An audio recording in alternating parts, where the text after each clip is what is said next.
بسم الله الرحمن الرحيم والنازعات غرقا والناشطات نشطا والسابحات سبحا فالسابقات سبقا فالمدبرات أمرا يوم ترجف الراجفة تتبعها الرادفة قلوب يومئذ واجفة أبصارها خاشعة يقولون أئنا لمردودون في الحافرة أئذا كنا عظاما نخرة قالوا تلك إذا كرة خاسرة فإنما هي زجرة واحدة فإذا هم بالساهرة هل أتاك حديث موسى إذ ناداه ربه بالوادي المقدس طوى اذهب إلى فرعون إنه طغى فقل هل لك إلى أن تزكى وأهديك إلى ربك فتخشى فأراه الآية الكبرى فكذب وعصى ثم أدبر يسعى فحشر فنادى فقال أنا ربكم الأعلى فأخذه الله نكال الآخرة والأولى إن في ذلك لعبرة لمن يخشى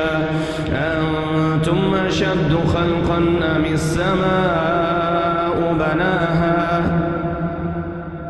رفع سمكها فسواها وأغطش ليلها وأخرج ضحاها والأرض بعد ذلك دحاها أخرج منها ماءها ومرعاها والجبال أرساها متاعا لكم ولأنعامكم فإذا جاءت الطامة الكبرى يوم يتذكر الإنسان ما سعى وبرزت الجحيم لمن يرى فأما من